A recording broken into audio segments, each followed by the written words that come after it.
आप सभी को नमस्कार, नमस्ते, प्रणाम। आप सुन रहे हैं किताबें और मैं। यहाँ आपको सुनने को मिलेंगे प्रसिद्ध लेखकों के बेहतरीन उपन्यास, नाटक और कहानियाँ। तो बने रहिए मेरे यानी लवेश कुमावत के साथ और सुनते रहिए किताबें और मैं। आज मैं आपको सुनाने जा रहा हूँ रविंद्रनाथ टैगोर की लिखी कहानी मुंशी।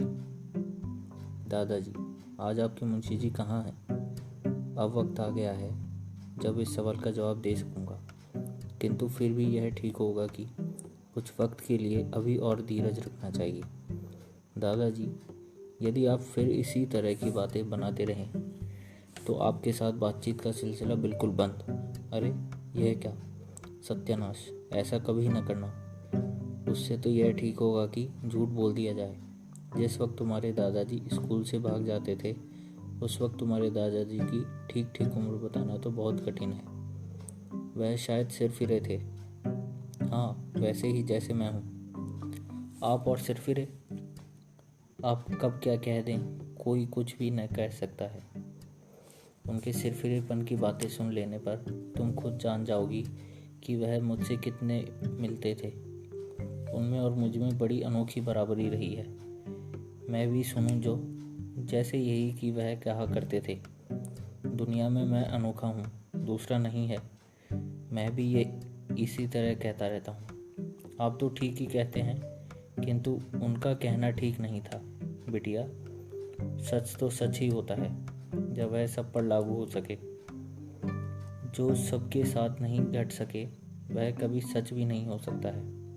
भगवान ने कई करोड़ों इंसानों को बनाया है, लेकिन हर एक आदमी अपने आप में अनोखा ही है। हर एक आदमी को घड़ लेने के बाद उन्होंने अपना वह सांचा तोड़ मरोड़ दिया है। ज़्यादातर इंसान ऐसे हैं जिन्हें यह मान लेने में चैन मिलता है कि मैं कोई अनोखा नहीं हूँ। किसी भी 10-5 लोगों से मिलान करने पर मैं उनके समान ही साबित होता हूँ, किंतु भाग्य में एकाध इंसान ऐसे भी हैं, यह जानते हैं, अनुभव करते हैं कि मैं अनोखा हूँ, मेरा बराबर कोई दूसरा आदमी नहीं है। मुंशी जी भी इसी तरह के अनोखे इंसान थे। आप मुंशी जी के बारे में साफ साफ बातें कह दीजिए, आपकी आधी बात तो मेरी समझ में आती ही नहीं। फिर तो तनिक धीरज रखो, मैं नंबर से सारी बातें कह रहा हूँ। बिटिया, हमारे घर में मुंशी जी थे। वह भैया को फारसी पढ़ाया करते थे। विधाता ने उनका ढांचा बनाते समय उनके शरीर के लिए मांस की तंगी महसूस की थी। सिर्फ हड्डियों का ढांचा था जिस पर मोमजामे की तरह चमड़ी मड़ी हुई थी। उन्हें देखकर उनकी ताकत के बारे में कोई भी ठीक अंदाजा नहीं लगा पाता था। वह खुद ही अपनी ताकत का अंदाजा जानते थे, किसी और को कुछ भी पता न था। संसार के पहलवान जो कि बड़ी बड़ी ताकत वाले होते हैं, वे कभी जीतते हैं तो कभी चित भी होते हैं, लेकिन मुंशी जी को अपनी समझदारी और बलबूते पर घमंड था। वह किसी से कभी हल्के पड़े ही नहीं। अपनी सूझ से किसी से कम साबित होने का उदाहरण उनके मन में कभी आया ही नहीं, चाहे लोग समझते रहे हों। फारसी की सीख देने में यदि वह बात लागू होती तो दुनिया को मानने में कोई मुश्किल न होती।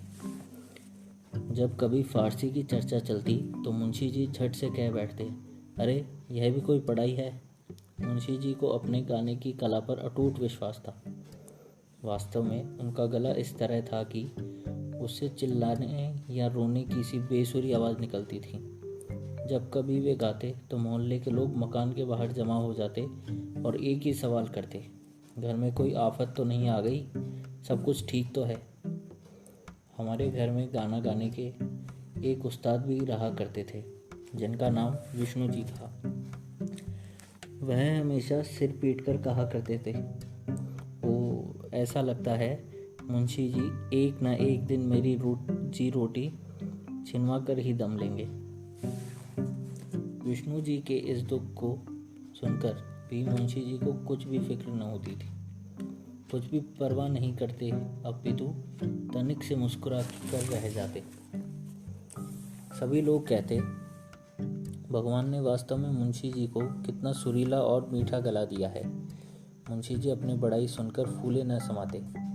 यह उनके गायन का हाल था। एक और विशेषता मुंशी जी में थी।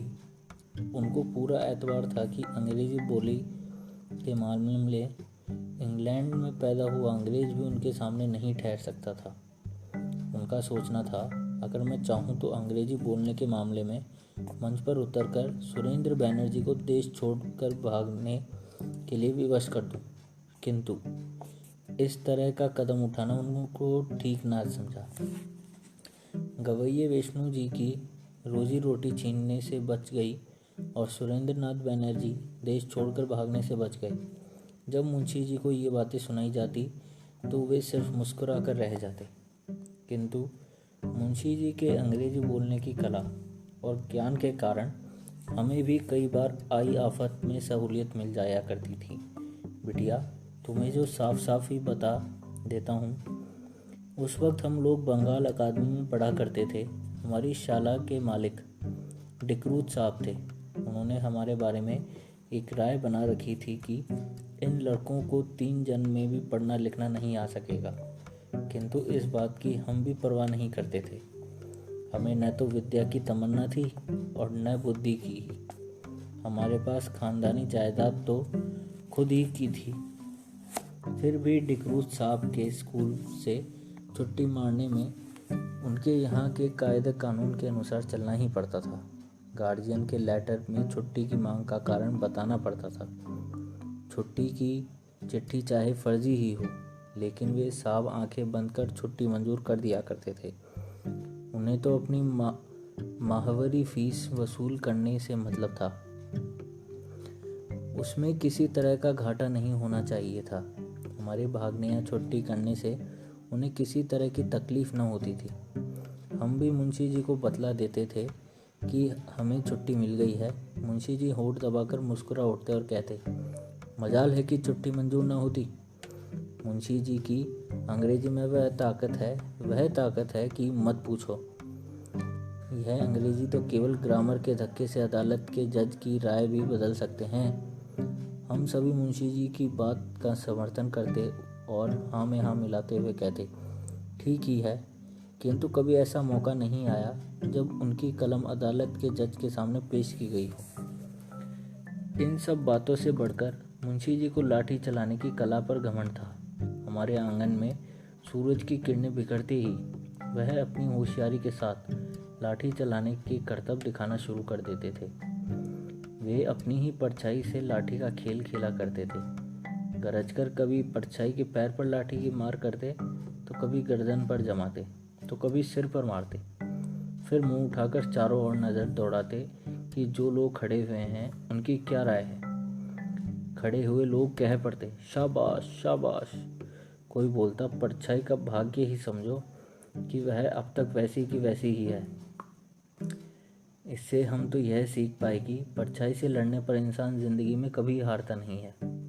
एक बात यह भी समझ में आई कि हार जीत मन की है। मन के हारे हार है, मन के जीते जीत। यदि दिल में यह ठान लिया जाए कि मैं जीत गया, तो उस जीत को हार में कोई बदल नहीं सकता है, उसे कोई छीन नहीं सकता है। आखिर तक मुंशी जी की जो हमेशा जीत होती रही, सभी लोग मुंशी जी को शाबाशी देते रहते और वे भी मुंह दबाकर तनिक से मुस्कुराते रहते।